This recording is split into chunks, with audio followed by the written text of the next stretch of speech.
we'll go into it. But yeah, like if anyone wants to come off mute, like Harrison's doing, if anyone wants to ask some questions, just let me know. Just jump in whenever. Um, what I will do as well, I'll have the code for you guys after this, and it's got loads of like messages, sorry, like a text as well to explain everything. So, is everyone good with me making a start and everything? Any questions before I start? What up, Sharky? Good man. It's annoying because I can't tell who's in it without obviously getting the other page up. Um, so right, we'll make a start. So, if you guys have been around for Masterclass before, you'll know I go a bit too in depth sometimes. I'll go into different situations, but mainly I will try and cover pretty much anything. If you have any questions or want to understand how something works, then you just ask me a question as and when. Either put it in the chat or just ask me. Right, okay. Housekeeping out of the way. So, tactic I'm going to release today is my false nine. If you're around the last game cycle, you'll know it's a fucking really strong formation for me. I've been putting clips into the clip hub for the past like 2 days, where you'll see every kind of goal is broadly the same. I kind of hit a triangle. I'm a massive like Guardiola fanboy, and every kind of person after him as well. Like Maresca's obviously killing it at Chelsea. Um, I'm hating to say this, but Arteta was killing it until the past probably couple of years. I'm sorry, Sharky, with some of his tactics where he kind of did like a bit of a tiki-taka false nine thing. So broadly, this is how we set up. So let me move these. Sorry, Sharky, I just saw your message. So broadly, this is how we set up, right? So it's a broadly a false nine. Sorry, a 4-3-3-2. So this is how it standardly sets up. Now, what I'm going to do is a little animation thing here where make this bigger for everyone, where I can start moving players. So let me. Cool. Right. So what will happen is because of these tactics that I have on the players, and I'll broadly talk about every tactic, sorry, every instruction I have on them, and every player role. So on my keeper, I either just have it balanced or a sweeper keeper. It's really like up to you with what you do with that. It's one of those things where I'm broadly not bothered. But I think you probably will get better from a sweeper keeper who will rush out. I've got Emi Martinez who's fucking perfect. I think he's got like I can't remember the actual play style he's got, but I think it's like rush out or something. So he rushes out incredibly quickly. I try and bait a lot of people. I think Sharky, I'm not too sure if I did it against you or I definitely did it against Wolfie last year, where I bait people into trying to chip it and just end up passing it into Martinez's his hands. So that's your goalkeeper. Your number two. So this is your right back. Now I've got him on wing back support. I tried this formation at the start of this game cycle with kind of attacking wing back because how I came up with this is using Barcelona's model under Guardiola. So think about it, you've got Valdez, Dani Alves, Carlos Puyol, Piqué, Abidal, Busquets, Xavi, Iniesta, Messi here, Pedro and David Villa, and that's what you're kind of looking for. You're broadly working it on what Guardiola wanted in his players, and I think you can't really go too far wrong. I've got a few adaptations just because FIFA doesn't work like real life for the most part.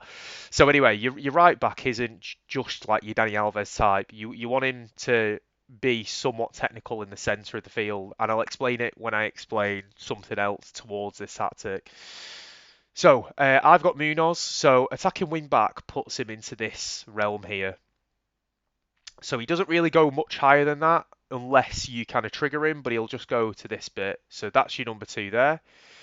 Because he moves up, your number five kind of vacates this little kind of centre position. He'll go into like a right centre back. Your number four will come across and be your central player.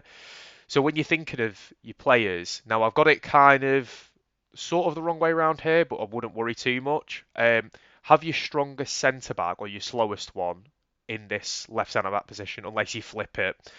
Um, Broadly, you want to do that because you slowest centre back, you don't want him out of position, whereas your faster one, who's usually got like an intercept or something, is probably better in that number five. Because what will happen is a ball will come like right through this gap where Munoz or Dani Alves in kind of real life vacated. Um, so yeah, you kind of just want to get across. Uh, your number three, so your left back will be on full back defend, so he will move across. So in effect, you've got a three here. Now, all of this broadly stays the same. Your number six will sit. He will be on deep playing playmaker on defend, so he's literally just staying in this position. Your number eight stays as your box to box CM. Now your number 10, it's not as dynamic as last year. Me and Shocky have had quite a few conversations about this. It's not as dynamic because the instructions and play roles are very different from last year to this year. So your number 10 will be on playmaker roaming. I think I've got him on. You could also put him on attacking if roaming isn't your bag. But in effect, he will come into this position. Now, your number 9, and this is why it's a false 9, and everyone knows from last year, this is my favourite type of tactic. Your number 9, your false 9, drops here into this little half space. Now, that's perfect. Like, it kind of helps with build up. It helps kind of knock into either centre. Um, Maybe, oh, sorry, did someone have a question? like, wait, I don't know whether I could hear I didn't someone know then. you would need it. So you know I need yesterday I was literally fighting for a bunch and I found just one. Oh, I think someone needs to go on mute. But if you need to ask any questions, just let me know. So, when your number 9 drops in, what will end up happening is your 11 and 7, because they're on inside forward, will go into this vacated position. Now, like I said earlier, it's not as dynamic as last year, where it doesn't happen automatically at times. Sometimes they'll kind of like still be in this weird half space, and then at the last minute they'll come in, but they will come in. You've just got to be really patient. Now, that is broadly what happens. It creates this. So this is broadly what Guardiola got out of his team. Messi was probably obviously a bit more roaming, but we don't really have that to the same extent with your false nine. So if I play this, this is what happens. So in attack, this is what it's like. In defence, you're looking at the first bit. I think it's just buggered out. Okay, so right, that is how we're looking. Um, Now, does anyone have any questions before I go on to the next bit of working this against people? Anyone? No. Cool. That's cool then. Right. So, in defensive positions, this is how you're going to look. Right. When you're up against a 4-4-2, this formation doesn't work well, and I will be kind of going through why it doesn't work well in a sec and Like, how you combat it. Um, Sorry, I don't know why this is messing up. But yeah, so this is broadly what happens. Let me pause it here. Right. So can everyone see my cursor? Just double checking before I start playing around with this. Let me. Yeah, bro. Perfect. Right. Okay. So, in a obviously defensive shape, let me play it and then run it back. Sorry, this is really fucking finicky. Um, this is sort of like what we're looking at. So you're looking at your three there, your four there, your five, and then your two. Now, the only big thing that you need to be really wary of is because this two vacates and he's in a high position, what will end up happening is people will try and exploit this. Now, like I said earlier, if you've got someone really quick or someone very big, so like a Van Dijk or a Canate, someone like 6'4", they will cover this space perfectly. And also if they're pretty quick. Um, Now, when I tried this, I tried Fabian Shaw, and I hated him in this position. He wasn't quick enough. He didn't feel quick enough to get across, but he also wasn't big enough to vacate. Sorry, to kind of cover that space or that half space that Munoz vacates for me. So the first thing you really need to be wary of. Now, I mentioned about people using a 4-4-2. I'll explain this. Let me move this. Okay, I don't know where I put that. Let me do this one.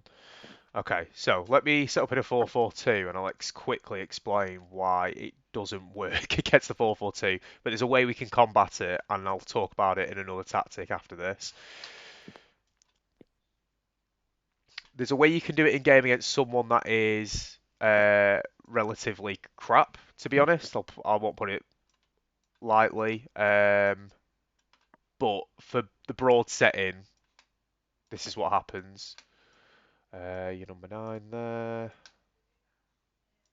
number 10, number 11. I think I need to switch. Okay, right. So, broadly, why a 4-4-2 works really well against this is because they can get out of this position. Because of the way it's built up here, this number 7 is completely on his own half space. So if he ends up like staying in this position, your number 3 will have to come across. And if he loses the one-on-one battle there, your 4 will, which completely vacates your 9.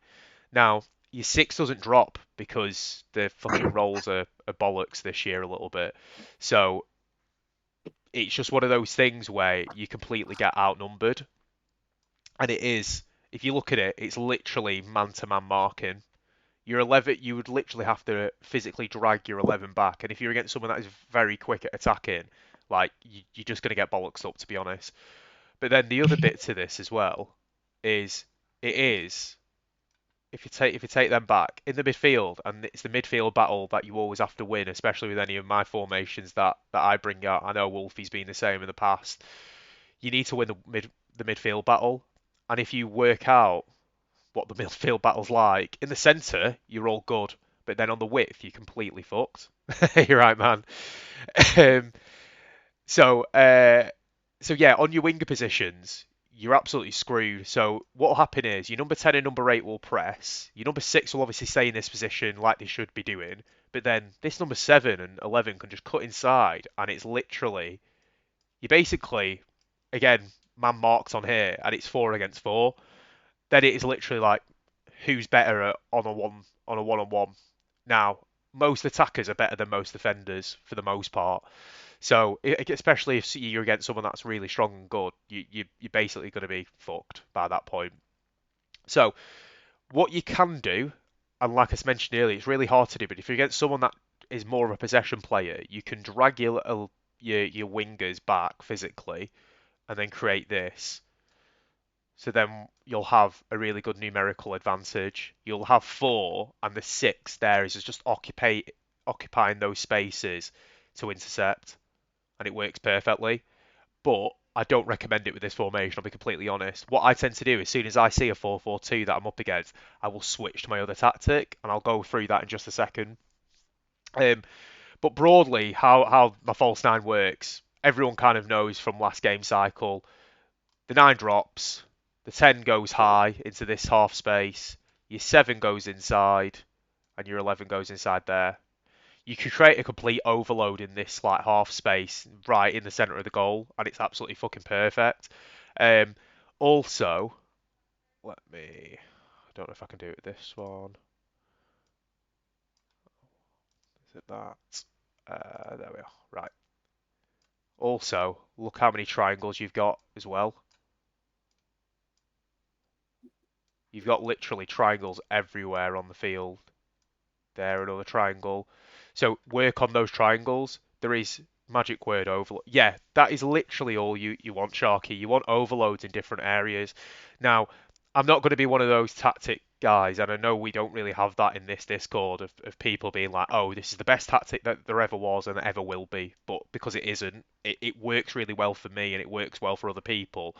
But it isn't going to be like you're going to have some adaptations to who you're playing. And there's a few ways you can do it in game, and I know I've spoken to a few people over the past week about how to do that.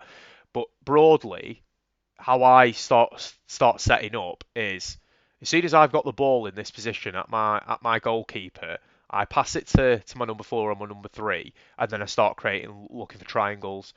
if I don't see a triangle ahead, so for example, I want to pass to this number 11 here. I know for a fact I can't make that ball. Let's usually the number 11 is probably here when you're starting out passing it. Broadly, I can't get into that space. I've probably got a Estupinian who's not the best passer, and this number 7 will potentially either tuck in or just intercept the ball completely. Now, if that pass isn't on, what I will do is look to my 6, who's usually always free. I've got Gundogan, and I know Wolfie hates Gundogan, and I get it, but he's fucking a beast in this formation, these tactics. I think it's his tiki-taka that just sets him apart, and he seems to. I don't know whether he has base press proven, but it's fucking crazy. So yeah, if you kind of miss this, can't get to this pass, hit your number 6. If their number 6 is occupying your 10 here, then there's quite an easy pass. There is easy passes, but you also don't need to always go forward. After this, have a look in ClipHub and all the clips that I've posted over the past kind of couple of days. I'm not always going forward. I'm sometimes just like laying it off. Wolfie, I'm just looking at your message now. Worth mentioning that patience is key in false nine formations. A lot of people rush it forward rather than seeing a false nine as a utility player. Yeah, you're completely right. Don't traditionally, I think in most kind of formations, you see your number 9 is your focal point. So like the person who's going to score loads of goals. Your number 9 for this is definitely not that person. They will pick up goals, they really will, but your number 9 needs to be someone with either a base incisive pass or kind of the plus version, because what will happen is, and this happens so often to me especially. Let me grab this cursor. So this number 5 or number 4 will push on. One of them will push on to the number 9. Now this 7 vacates the space that 9, your false 9 is kind of occupied. So it comes here. Now that 5 here can't drop there because then he lets go this 11 as well. And if he pushes up onto the 11, he's completely vacated this fucking huge space that your 7 does. So yeah, your number 9 is completely your utility player. Now, I've got Yuki Nagasoto, and everyone fucking actually B&P kills me for this. He's always like, "You're such a broke boy. Like, what the fuck is your team?" But why I use Nagasoto is because she's fucking very agile. She's got Tech Plus, and she's also got base incisive pass. So what I tend to do is I let her drop in. I will literally sometimes trigger her to come back and vacate the space. I will either pass it to the number 8 and pass it over, or I will completely just quickly turn and pass it through. Now, a bit of it will feel like muscle memory at one point, because what I want you to kind of do is, as soon as you pass it into the number 9, hit it straight away. Do not worry about waiting. Um, yeah, you're completely right. L1 and R1 triggers are perfect, and if people haven't been using them, like, you need to start using them in your game, especially for this type of formation. I'll be honest, I used to trigger forward. So I got into Elite last year without even realizing how to trigger forward, which was fucking ridiculous, like crazy when I think about it now. But what I've started to do is trigger back, where I'm literally telling people to come short. So as soon as I get this 6 and I'm against someone with a 4-4-2 and I don't really want to change, I will literally tell the 9 to drop, come short, because it then starts creating angles that I can hit from, if that makes sense.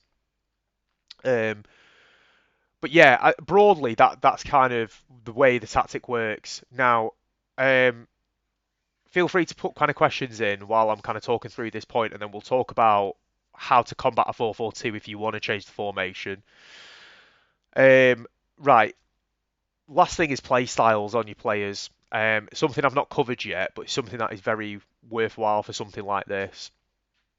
I'm not too really bothered about playstyles on a keeper. Like, rush out to goal on Martinez works perfectly for me because of the space that is occupied. My depth's really high on 65. So for this formation, guys, you want to keep a lot of possession. Watch like old clips of Barcelona from 2011, and you will completely understand of where I'm looking at. Look at my clip hub stuff. I'm not completely just rushing the attack straight away. I'm actually just trying to find angles and create space. Um, when I create the note, or when I've created the notes for these, I've used my notes from the last game cycle because it's still like just as important. In effect, you don't want to get into a pinball match with anyone. You don't want them attacking up the field, you attacking. It will absolutely, they will come out the better person. However, how you come out the better person is literally keeping possession of the ball, frustrating them, keeping the possession, controlling the play. That is what you want to do with this. Don't rush anything. You've got. I always go into games sometimes where I will rush games when I'm either tired or I just can't be arsed playing. Don't do that. You need like a fresh mind with this. Find angles, find passes. There might be a player on this other side of the field that you really think, oh, he's over there. He's probably not actually like going to help me score, but he actually might because he might create another angle for you. So think about it for that. Um, so while any questions come in, or if you just jump in if you've got a question. Um, oh, was someone going to say something then? I thought I heard someone, but it's fine. So, play styles on players. Yep. So, Martinez, rush out's goal is perfect because this is a 65 depth formation and tactic. So, it's really high. There is space that will be left behind you, but you want to keep to probably about, I'd say, anywhere between 60 to 70% possession. Like, it's a high possession play. If that isn't you and you want to adapt, then fair enough. But if it's not something you like and you want quick counters, then it's probably not the formation for you. You could probably get away with it up until probably Division 3, and then you might start getting crunched by players that are very good, and that's just the reality of it. Um, so your number two, ideally, because this person is going very high, someone with like base whipped cross works really well. Sorry, Wolfie, I've just seen your message. Also, guys, do not confuse possession dominance with not playing fast and taking chances. Don't hobble yourself by being too slow. Yeah, you're completely right. It's a balancing act. At the end of the day, you don't want to rush attack, but you want a level of patience and control over your team. Sorry, over your opponent. Um, like I think most people that I've played on the Discord have kind of understood how control is my main focus. It's not actually getting goals because I know those goals will come. My main focus is actually just getting a control of the game, winning the midfield battle. As soon as I've got those two things, I will crunch most people. Um, it's not me being arrogant. I just know when I'm on song and I can do well. Okay, so yeah, Munoz, who I have at right back, has got I think base whipped pass, but you need someone pretty quick to go. That is very good at attacking. Is your main thing. If they have a base intercept, it works really well as well because as soon as they vacate this position and they are coming back, sometimes they will intercept again and like stay in this half space on your 11. Bombastor's like perfect for that, Wolfie. Yeah, if you want to flip the tactic and use your kind of your three here, I used a Bombastor before I went to a Stupinian. He's just a bit more solid for me. Um, so your number five, I prefer to play in a chill way now, not too fast, not too slow. Like your games also depends on what type of mindset you play. Yeah, Lashai, you're completely right. I'll be honest, when I've like lost like 3 games in a row or something, like, and I've probably lost those 3 games not because I'm actually playing shit. I'm just not seeing the pass because I'm fucking like mentally tired. Sometimes like playing like this can tire me out a little bit, but also I think Wolfie, I know you said it last year. Um, Now that I'm a bit older, probably when I was like in my early 20s and even like a teenager, I could probably crunch through about 20 weekend league games and I'd have a great time and still play consistently. I cannot do that. I'd like to say I've had a child and I've got a family and I've got work, so I'm getting mentally tired by that point. Um, so, oh, someone gonna come in? No, okay. So yeah, your number five is really good. So this person needs to be pretty quick, fairly tall. So I think look at someone over 6'3". I've got Kanate and he's like perfect. He vacates this position. I'm not too sure whether he's got base intercept or not, but he seems to fucking just intercept it just by his sheer size. So as soon as Munoz vacates this position, you want someone that is just covering this space. It's a big space at the end of the day. You need someone that just covers all of that. Your number four is your strongest of your kind of your three, your base three. So you think about like I've got Fabian Shaw, who's like fucking perfect for this. He's also got a long pass as well. So sometimes he'll be in this like space on his own and no one will be pressing him. So what I tend to do is use his long pass to hit my 11 and hit it way over the top. Short passing is the best way to get through this formation, these tactics, but it's not the only way. Like you will find opportunities where you can just lob it over the top to your two, who's just like bombed forward in this half position, or hit your 7 or 11. What I would recommend you doing, because of those players um, that I have as my false nine usually are very quick, small, very agile, got incisive pass.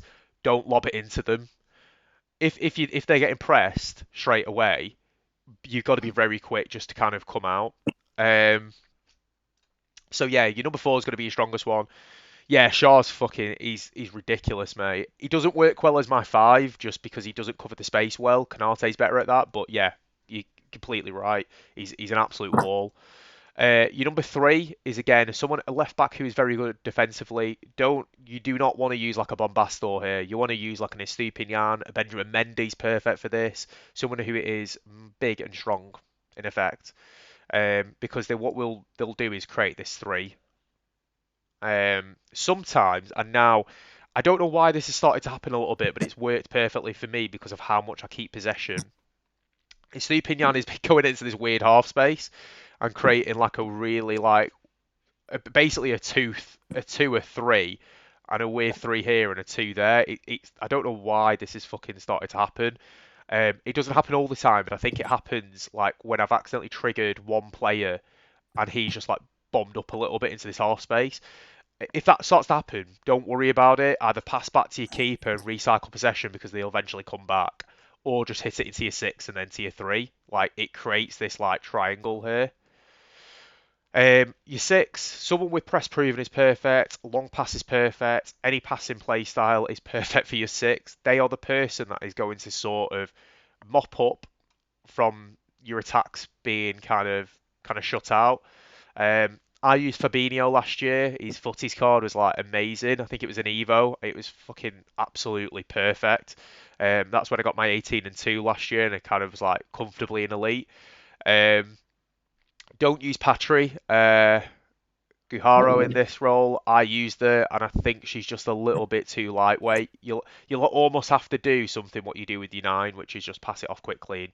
You want them to hold the ball a bit longer. Like they are the person that is perfect to hold the ball. So I use Gundogan currently. He's got tiki-taka, who works perfectly. First time balls are literally going straight to my players.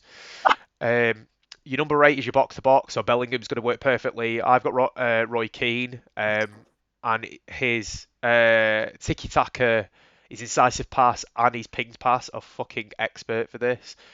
Because of his incisive pass as well, and when I ping balls over the top, that obviously activates for the most part when that happens. So when I've been kind of getting Saka in, it's been perfect for this position, you need someone a bit hard. Like you need someone that is very good in the tackle, someone with a bruiser. Time to bring back Camavinga. Yeah, Sharky, you're right. Camavinga, I think either works well as the six or the eight.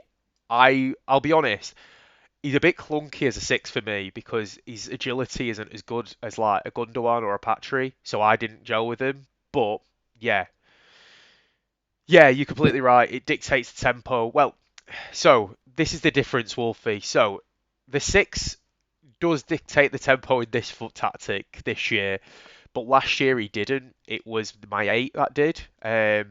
Mainly because they were always in that weird half space. They weren't going too far ahead. They weren't going too far back.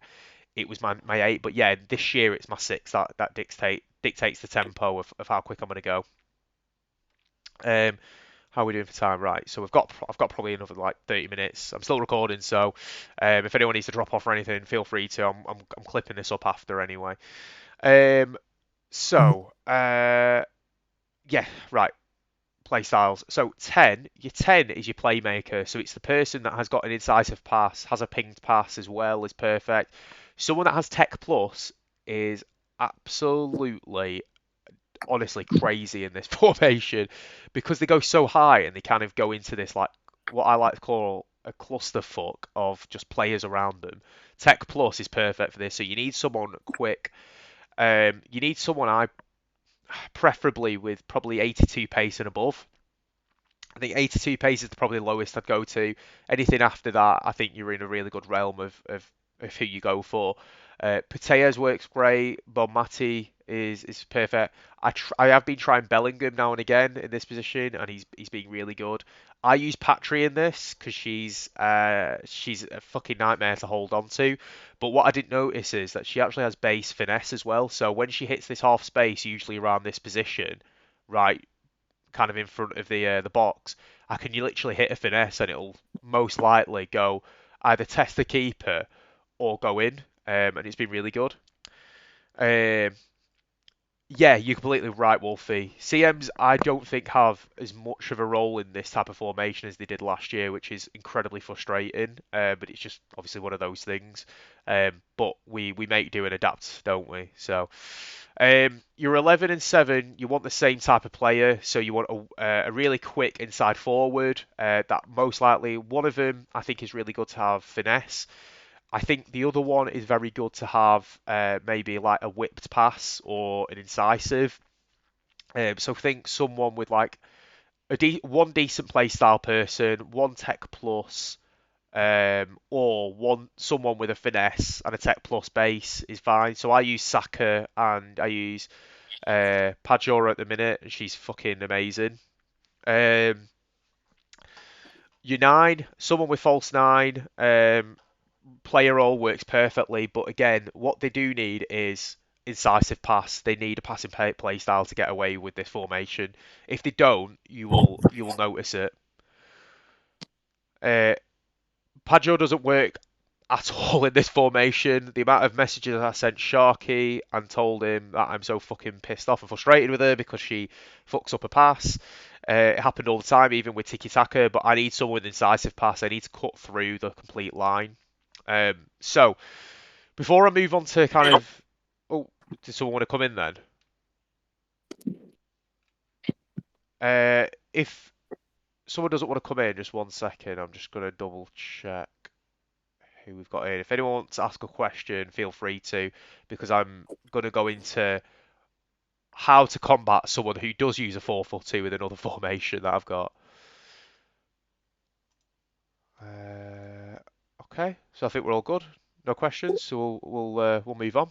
So now, let me go back to. Let me ignore that. Okay, so this is like the formation I use. This is false 9. So this is obviously the one I've just gone through. This is the one I set up with. I'll be coming out on my tactics, or your tactics, sorry, later after this with the actual kind of note and player roles and everything. So you'll see that on there. Now, against a 4-4-2, I sort of explained it earlier, but if anyone hasn't popped in before this, I will quickly do it again. So, sorry, I need some elevator music or some shit for this bit while I put them in.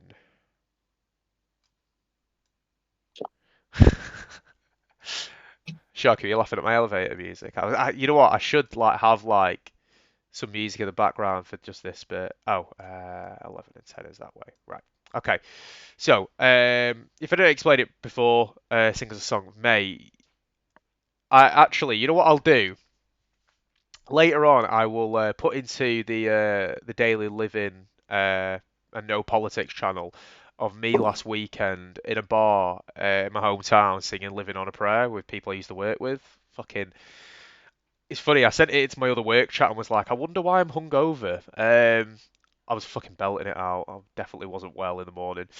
Um, so anyway, right, 4-4-2. Let me put this a little bit higher because this explains it a little bit more. So my 10 is there, number 8, 6, 7. Okay, right. So broadly, this is how this works. So you've got a 4-4-2. So the 4-4-2 is the one in the black. So who you're against? I've got the false nine. Now, why this doesn't work is two things happen. I'm going to put the ball here. Say I'm going to put it on the five. The five can just literally pass all the way through to my seven unless I go very tight on this press. But again, it's something like I mentioned earlier. And if you've just joined, then this is for you. You're basically one on one in this three space. Now, I'll be honest, a one on one does not work for me. Like man marking in this way, I fucking hate it. I'm gonna lose a one on one, I guarantee. Like I am not a strong defender at all. I defend through my possession play and I can sort of get by and that's about it. What you want to do is either create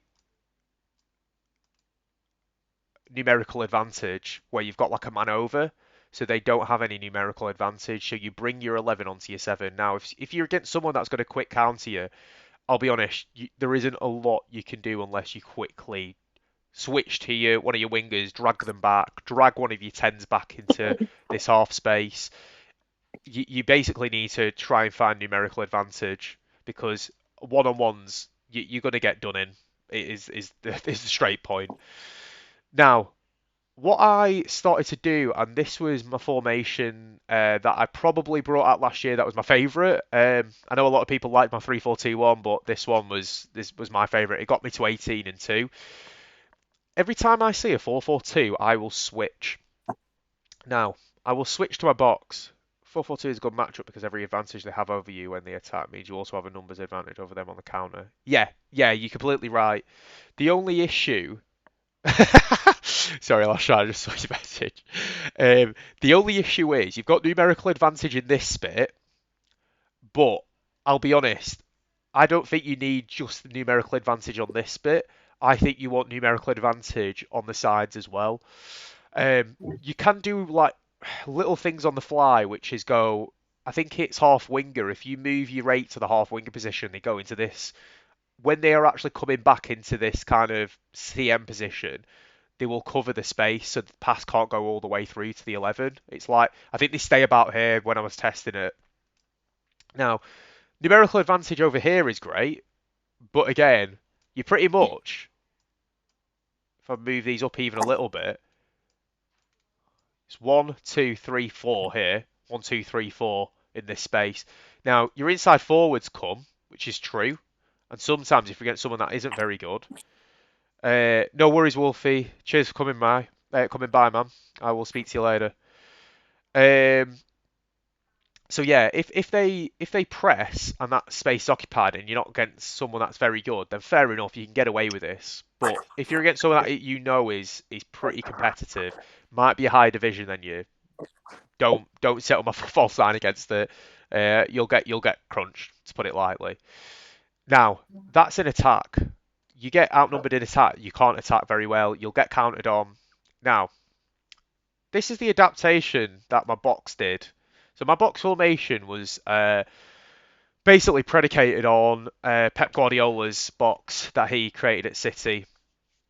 So it was a formation where you would create you basically will have a false back that would come into this position and create numerical advantage. So what happens is in my box, and I'm going to re-release that as well because I've done a slight adaptation on that one as well. And what you either use one or the other for me. Obviously, there's other formations out there. You got Wolfie's tactic, you got Div's tactic, you got I think Smithy brought out a few as well. Like you've got other people. I think BMP obviously he's 4-1-2-1-2. But if you want to use any of my formations and you want to get a buy, sorry, you want to get by, then this is for you. Now, the 3 is the same, but this number 2 doesn't go wide. Isn't you win back support? It's a false back. So what will happen is they'll hit this position, they'll hit that position. Now, you've got numerical advantage when you're building up then. You can either do a couple of things. You pass it to your goalkeeper can either go to this 3 or the 4. The 2 and the 9 can't press on the same player, so they have to go off for one or the other. Now, if they go for that one, you pass to the 4 and to the 2. If they go to the 4, you pass to the 5 and the 2.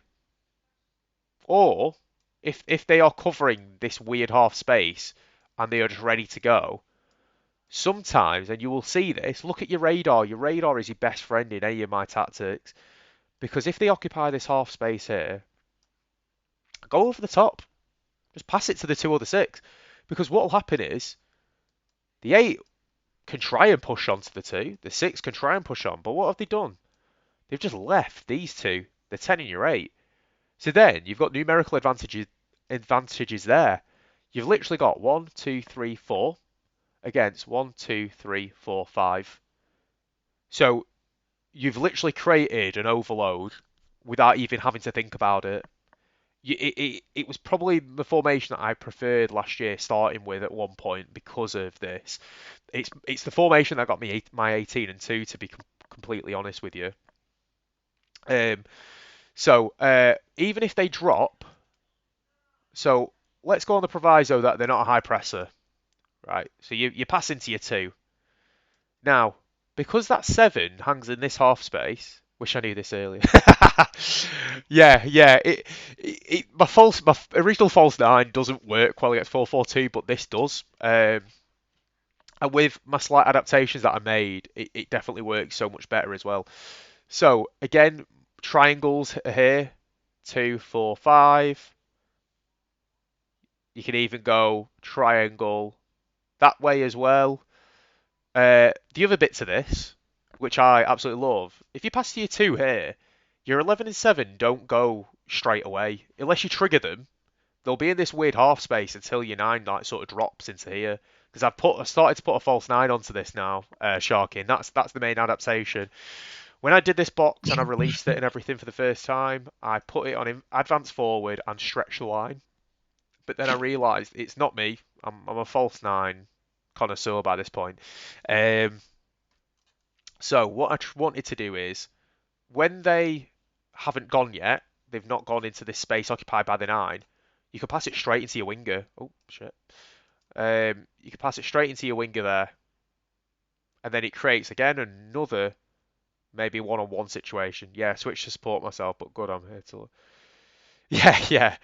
Um, I, I'll be honest, I also did. Sorry, was someone going to say something then? I don't know if I missed someone about to speak. Um,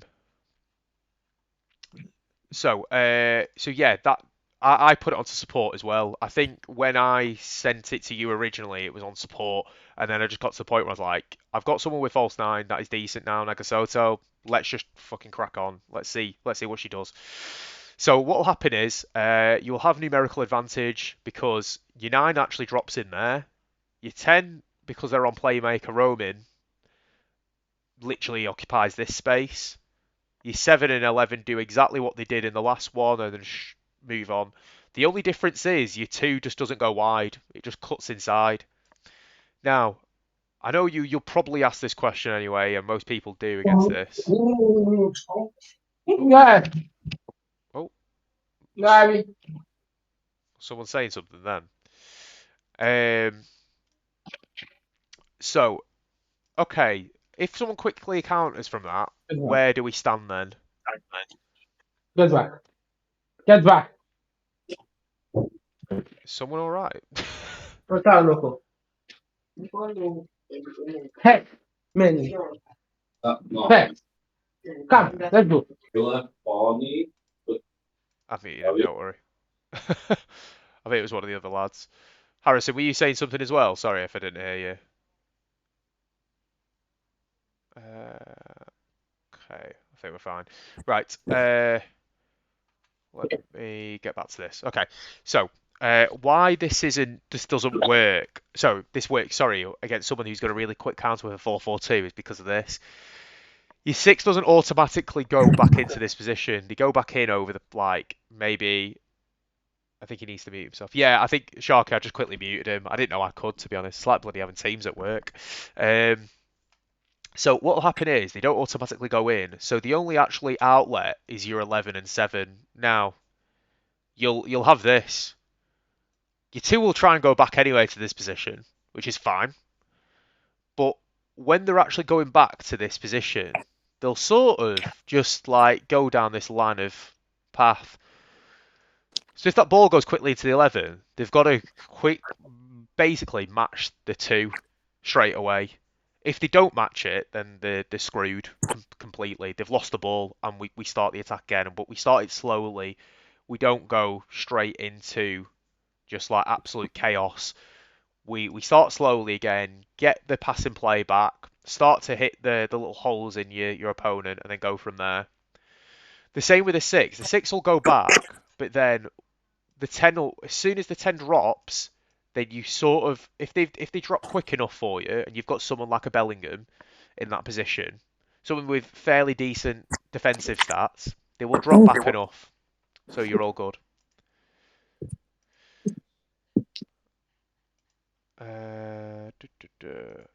Sorry, just 1 second.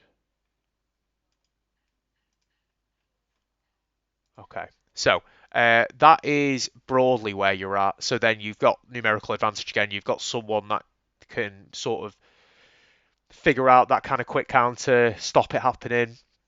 So that is broadly kind of what you do. So, like I said, it is literally like two different, the same formation, but completely two different tactics to combat what you deal with. I have not, and bear in mind I've played a lot of games over this past week, testing both of them out again. I've not come up against any formation that hasn't been able to be beaten by one of my tactics yet. Like both of them have been like absolutely fucking perfect against like various ones. 4-4-2 is the one that really screwed up my false nine. So this one, like my original false nine, but as soon as I move that person inside, they slightly push up. The six moves, you've just got this kind of, I don't know, is it a hexagon or a pentagon? Sorry, of like complete fuckery. And then that's broadly what it is. So, I think that's kind of everything I kind of wanted to cover. Does anyone have any questions before I kind of stop recording, stop the stream, and kind of let you get on with your Friday? But feel free to either come off mute or just put a message in the chat.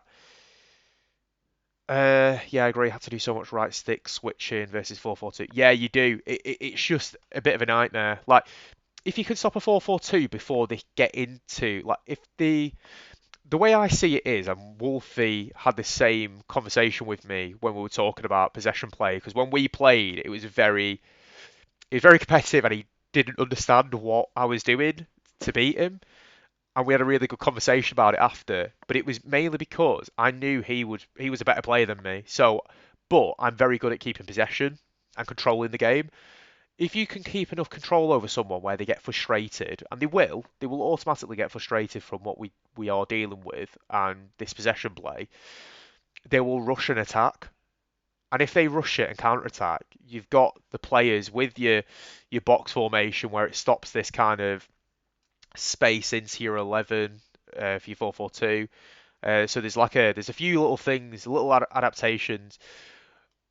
My last thing that I'll cover, and it's something that I'll be honest, if I'm not very good at it and I created this, then it'll be very hard for someone else to be very good at it. And it's no offense to anyone else, I just know how this works.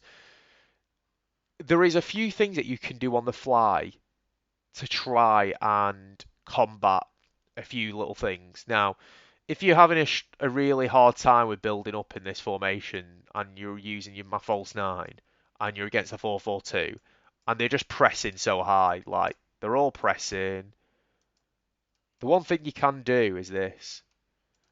As soon as the ball goes into your three, don't run forward, run sideways. Literally run to create an angle because that 11 will be either hugging the touchline above the two. Make like what I've been doing is triggering them to come short. So triggering them forward into this half space. So then, as soon as I've passed that three, I can just play it down the line, and I've already beaten that kind of three press here. I've got another three press to probably contend with as well, but it's I don't know. I'm more comfortable with losing the ball here than I am here. I'm sure that's just like complete normal to everyone. So yeah, does that answer everything for everyone? Does anyone else have any questions regarding this at all? I know I've gone pretty quick on various things, but if anyone else has any questions, just put it in the chat. I'll hang on for a couple of minutes before I finish. Do-do. See Sharky typing. Harrison, something that we were kind of talking about before. Apologies, I'd muted you. Just I think you were getting a bit of background noise. I know you mentioned about kind of sort of getting counter-attacked and everything. Um, this my type of like tactics bring the best out of kind of a a possession-based play. Like it, I think my tactic for this was like tiki-taka FC or something or false nine. So try and keep the ball as much as you can. What I always recommend you doing, and I can't believe I'm going to fucking tell someone my secret with this. So, why I'm so good at keeping the ball is because, and I don't know where I even got this. I don't know whether I got this from anything or I just randomly had a complete um, like ADHD or autism spin, to be quite honest. Um, when I have the ball with a player, I will tend to almost like color code them. And I know that sounds really fucking weird, so bear with me 1 second. I'll quickly grab the tactics board and I'll explain, but I'll do it with different colors. Let me.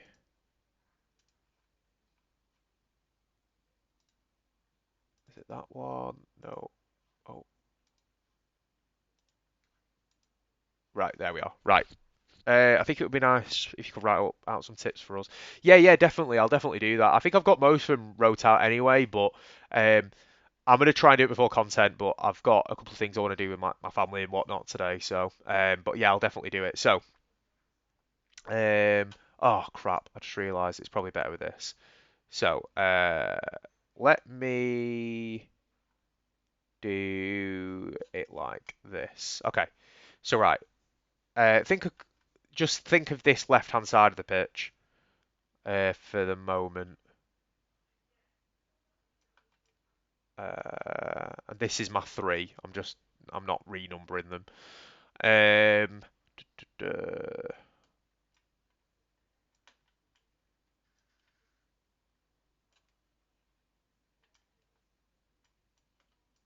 okay, right. So my last tip, and I don't tell anyone this. I've never told anyone this actually. This is what I used to do as a kid. When I started playing FIFA, started doing loads of possession stuff, and started getting like really good at the game. I started to do this, which was as soon as my goalkeeper has the ball, I will color code everyone in my head. Yellow is I can basically pass to them, but potentially I could end up getting dispossessed. This one in green, I could play a clear ball. It's not risky. I can get away with it. Completely easy pass. This one, yellow, because the 7 could have a drop in and intercept. The 6 could drop in and kind of pick them up on a press. So again, they're yellow. I could potentially lose the ball, but if I've got someone very good and technical, like a Gundogan in that position, then I know I've got enough room to pass it out. This could be a red. Don't pass it to them. I can't pass it straight on. The line is so small because this 6 is dropped, the 7 drops in a weird half space. So when I pass it into the 2, I can't actually. That gap isn't as big as I think. I can't pass it through. I'll have to be very good to pass it through. It's a risky pass. Now, this is everything I go for until I'm near the box. Now, I think is it Radu, who's one of the other lads in the Discord. He mentioned he looked at one of my clips and said, "Oh, it's a risky pass you play for that final pass." Risky passes for your final pass are always fucking great. Like as long as you're not getting like losing possession and you're constantly losing it and you're dipping under like 60% possession, then do not worry about it. Your risky pass at your final pass is perfect because it's like risk and reward. So they will most likely those passes be red passes. Your pass before can't be a red pass. It has to be a green or a yellow.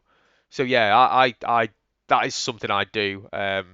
So yeah, just an insight. But yeah, I don't know if I've heard of that previously or I just made it on the fly. But I remember um, me being like must be like 17, 18 when I started doing that.